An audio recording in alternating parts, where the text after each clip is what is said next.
Morning, Richland County. It's 9:30 a.m.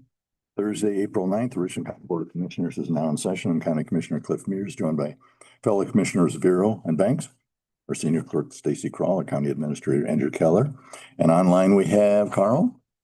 Anybody else? Okay. And we are joined this morning, Vera Poets, and to talk about replacing the beast. Yes. Tell us more, Sarah. Good morning. The commissioners were kind enough to allow us some funds out of their fund, I believe. Capital Improvements Fund for a new vehicle. Our current vehicle is a 2015 Ford Expedition. It only has about 89,000 miles on it, I believe, but it's got some major rust problems, and I think it's time for a new vehicle. So we've gotten several quotes from several dealerships and received a quote from Weeklies in Butler, and it is for $42,000. Like to request approval to move ahead with that purchase. Well, Sarah, I see that you want to get there in a hurry because I see on the sticker, it's GT Hemi V8. It'll get you there. It'll get us there. When we look closer, it was a V6. Yeah, It says V8. Well, this cover sheet. That's someone else. That's a different, Well, that's a different one. Oh, that was the quote from somebody else. oh, It's a G6, but it's okay. still gonna have plenty of get up and go. And you'll get there slower. I'm being told that these new G6 or V6s are still pretty good.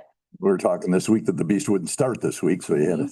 Is dead. The battery is toast. It has to be jumped every single time. And it's only 2 years old. So I don't know what the problem is, but You get a battery so we can get it on Gov Deals. yeah, I researched and it's gonna cost for a basic battery around $150. Oh, that's a good price, actually, from what I've seen. Okay. Motion to approve? So moved. Second. Commissioner Mears, Yes. Commissioner Banks, Yes. Rivera. Yes. Okay, well, before we move on, Carl, you have any questions about Sarah's new wheels? Nope, sounds like a wonderful vehicle. Yes, we're very excited. And again, thank you very much to the commissioners for approving this vehicle, and we really appreciate it. It is definitely needed, I think, at this time. It's not in stock, but it'll be here shortly. I believe they were in the process of getting it. I haven't spoken to him this week to see if it's actually there or not yet, but it will be soon. Okay, so we'll see the title soon pretty quickly. Okay, cool. Thanks for shopping. Thank you. Thanks for shopping around. About this for quite a while. Yes, thank you. Okay, moving on.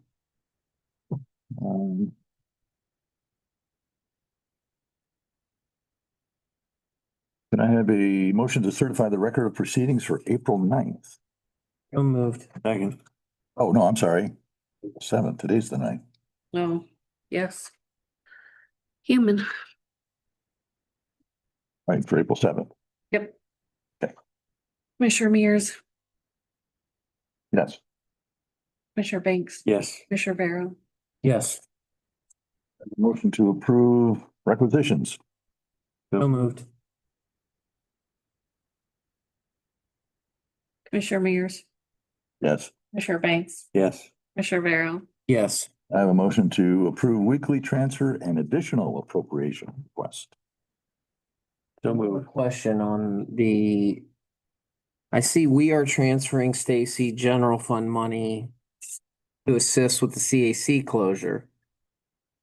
I also see the CAC is seeking to transfer out an amount of money that they don't have. So I show the present balance of Fund 115 is $4,119.96. I show they are seeking to transfer $5,696.10. I'm only transferring, I should only be transferring 1,000. 5,000. Right, but hold on. Make sure I'm reading this right. Did I do it wrong? I'm looking at the court's transfer. I transfer. Hold on. Okay. So I'm showing that you're, okay, we're transferring from 115, 5,69610. I should be appropriating 5,000, not transferring. At the additional appropriation page, or is that a transfer page? I'm showing, wait. Additional expense appropriation. Yes, Or, transferred 4,000 in January, but I didn't appropriate it. okay, To- okay, that makes sense. All right, disregard. You answered my question. Thank you. Motion to approve. Second. Commissioner Mears, Yes. Commissioner Banks. Yes. Commissioner Vero. Yes. So child support has some fixed assets they'd like us to authorize the disposal of. One is an old printer and the other looks like a Cisco server rack. I have a motion to approve those. So move. Yes. Commissioner Mears, Yes. Commissioner Banks. Yes. Yes. Then I've got a couple other things to add to the agenda. One is, in order to seamlessly, support the call-in rotation at wastewater treatment plant, I'd like to have a motion to promote Jared Smith, who's the current meter maintenance technician, to vacant chief of maintenance at wastewater effective at midnight last night, so retroactive by 9 hours and 36 minutes. At the hourly rate of $24 an hour. So move. Second.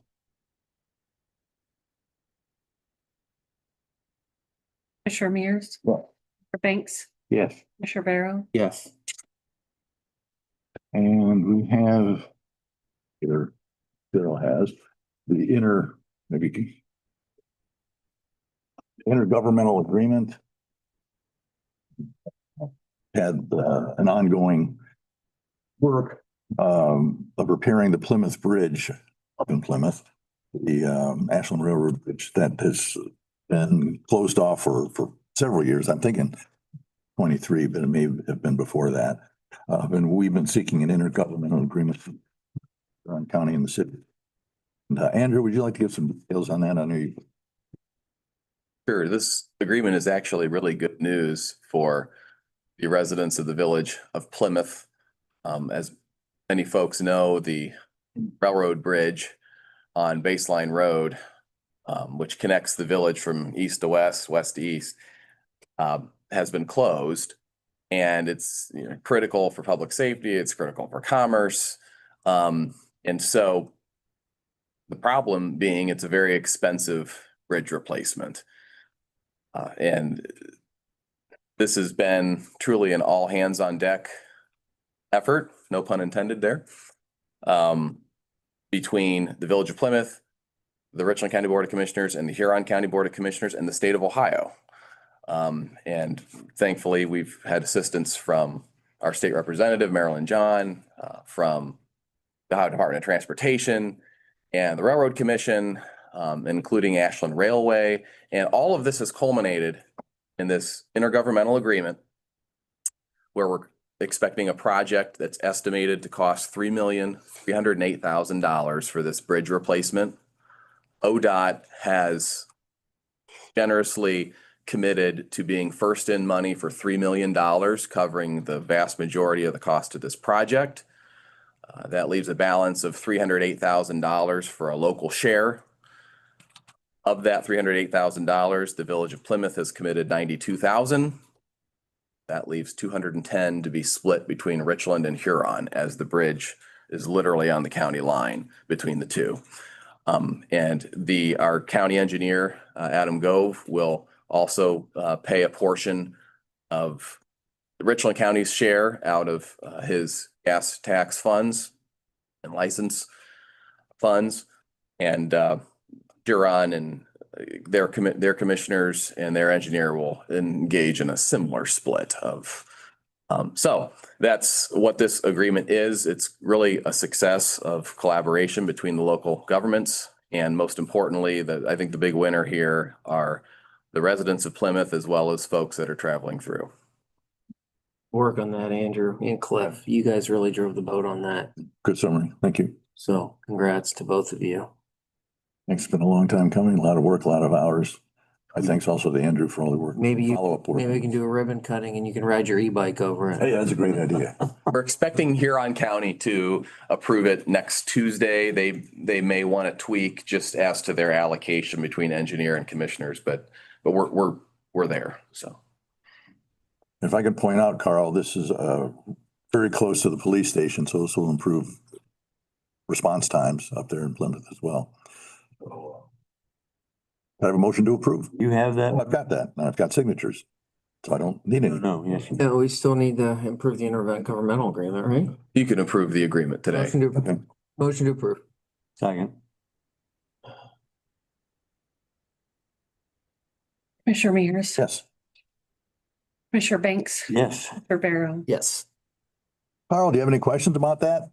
Yeah, I know previously the state portion and the Plymouth portion.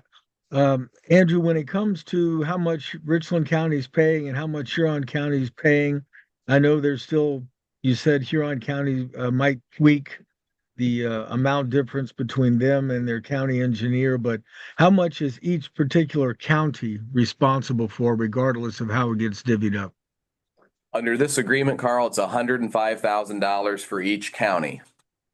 Now, that number could either increase or decrease because as you know, the $3,308,000 is an estimate. So if we're overcommitted, that money will be refunded to the counties first and then to the village.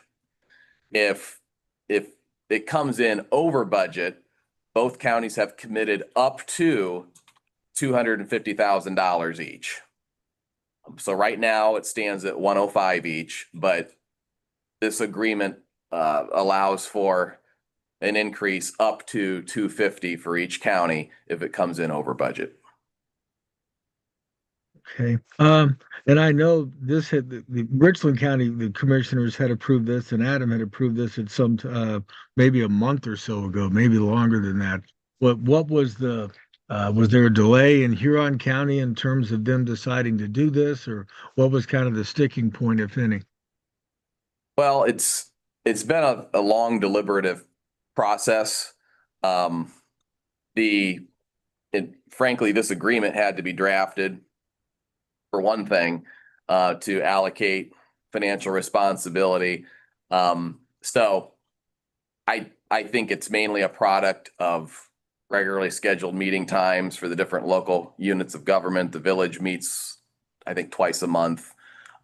So any delay is probably naturally explained through the public body's meeting schedules. A long deliberative process in government. I mean, that's just repeating yourself, Andrew. But when might construction actually take place then, assuming Huron County approves this next week? That'd probably be, I don't know the answer to that. Carl, that's a good question. I can get you an answer to that. I assume that there's going to have to be a bidding process, but I don't think a contractor's been identified, have they? No, there's not yet been a contractor selected. Oh, the village and ODOT will be the lead entities on this project. I believe it will be a village-owned contract. So technically, the contractor would be contracting with the Village of Plymouth. That's what's been explained to me. Cliff, in our conversations, I believe the goal is to get it done this year. That's why we're moving so quickly. The engineering's complete, so the goal would be to get it done this year. Okay. Well, that's what I had. Thank you. Okay, thank you. So it's 9:44. How about that timing, huh? Yeah, good timing. Mr. Ister coming in. So we're not going to go into recess for 1 minute. Let you take your time in coming up to, as Tony refers, the torture chamber. Torture chamber. Gentlemen, good morning. Good morning. Thank you. Good to see you, Stevie. You too. Hold on, we're not at 9:45 yet. Yeah. We're just prefacing. We don't want Carl to Call the government, state of Columbus. Okay, now we're 9:45 here. It's a slow deliberative process. Maybe you could podcast about it. Department of Redundancy Department. Yes, it's like military intelligence, then it's an oxymoron. Hey, Steve, well, welcome. We've talked about this project for quite a long time. A lot of factors went into it. I'll let you explain. Gentlemen, thank you. We're here to discuss our request for proposal for permitting software. I previously sent a draft copy of the request for proposal that was developed with Rachel, Andrew, and myself, and Commissioner Mears. Just in the last few days, we've kind of dialed in some of the scheduled dates based on calendar availability and things like that. So I did bring a revised copy of our supplemental instructions, which includes the selection schedule. Those were the dates that have changed, but effectively the request for proposal, we're requesting the RFP that we're requesting the board to approve is for permitting software for the building department. This would be a standalone software package for the building department to modernize our operations, provide some additional customer service, some availability of online services, streamline some workflows, and help balance some of the staff that we've lost where, some modernized operations won't require the staffing levels we used to have. We've developed some budgetary costs. Typically with these scenarios, there's an implementation cost, a setup cost, and then there is an annual maintenance cost. For the most part, software has changed in the last few years, probably for the most part, the last 10 years, where we don't buy a software license like we used to that say you can use this as long as you need to and you pay for support as you need it. Everything is subscription based these days, and I know we've got a lot of other similar instances in the county. So those annual maintenance fees are our annual costs are effectively an annual subscription.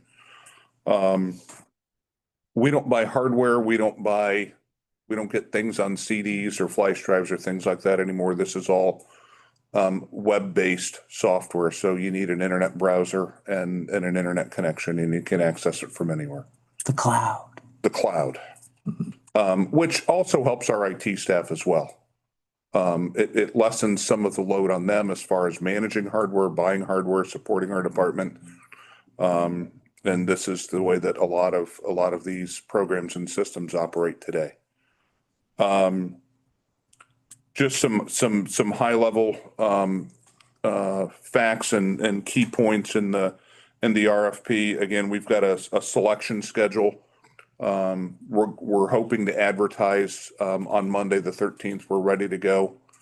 With that, we'll have a pre-proposal meeting so we can get together with anybody that's interested. We've got quite a few parties I know that are interested in providing a proposal to the county. We'll get together with them for a pre-proposal meeting, just kind of discuss some nuts and bolts, answer their questions. And we're hoping to have proposals due on May 7th, and the following week, Commissioner Mears, myself, Andrew, and Rachel will shortlist the top three proposals, and we'll ask for some interviews and some demonstrations to see how things work. And then hopefully we would come back to the board on May 19th and ask for an award of the contract. Looking at contract timelines and periods, we've asked for an initial 3-year contract with the option to renew after 2 years. That seems pretty standard. And discussion with Andrew and Rachel as far as how we've adopted some other practices. We don't think that there's going to be too much volatility in future price increases. We're not buying a commodity. It's like, we're not buying milk or lumber or concrete or things like that where we can really experience, a price swing in future contracts or risk the vendor saying, hey, we got to cancel this for whatever reason. So, and we're looking for a scalable solution, as we previously talked about this. So this solution could eventually be reconfigured to include more departments as those departments come on board based on costs and use, and we'll kind of be the guinea pig, test the waters, get things dialed in. And again, we can wrap in the other permitting agencies. Well, Steve, I'm really excited about this initiative. Spent a lot of time talking about it. I think it's very forward thinking. And as I mentioned, there are several factors that went into this, and that means, we're reacting to the changes in staffing, the changes in territory. It's an optimization of customer service for the county, and it factors in the growth that we're experiencing now and we're going to experience. So I think it's really going to set us up for the coming years, again, to optimize the operations in the building codes department. So I'm really proud of the work we've done so far, and we've certainly had IT's input into this. So they're partnering with us, and we've got their blessing. So it's a great program, great initiative going forward. Pretty excited about it. Yes, sir. For all your help. You're welcome. Thank you. So do we need to release the RFP? Do we need a motion on that? Yeah. Motion to release the RFP. Second. Commissioner Mears, Yes. Commissioner Banks. Yes. Commissioner Vero. Yes. Carl, questions for Steve? Well, could someone email me a copy of the RFP? I'll be happy to help spread the word to people out there that you're looking for contractors. But Steve, I know you've had some personnel reductions over the last couple of years. Is that going to help pay for this particular software program? Yes, Carl, it will. Just with some attrition, full-time building official, one full-time clerk position that was not backfilled, and a part-time clerk position that was not backfilled. And even going farther back, from before my tenure back, and starting in January 24, there was another full-time plans examiner position, which was a professional level position as well. That was an architect whose position was not backfilled either. Okay. Well, yep, sounds good. And I think you said May 19th is when you'd like to award the contract or make the purchase? Yes. Okay. Yep, that's all I had. I would like to get a copy of the RFP. Not that I'll understand any of it, but thank you. Sure, we'll get it to you, Carl. Yep, I'll get a PDF after today. We wanted to make sure everything was good with the board, so I'll get a PDF. Then Rachel and I've got to get it posted on the county's website as well, which will happen. It'll post Monday. So Okay, we're good to Thank go. you very much. thanks, Carl. Is there any other business to come before the board at this time? Hearing none, we stand adjourned at 9:53. Thank you, gentlemen.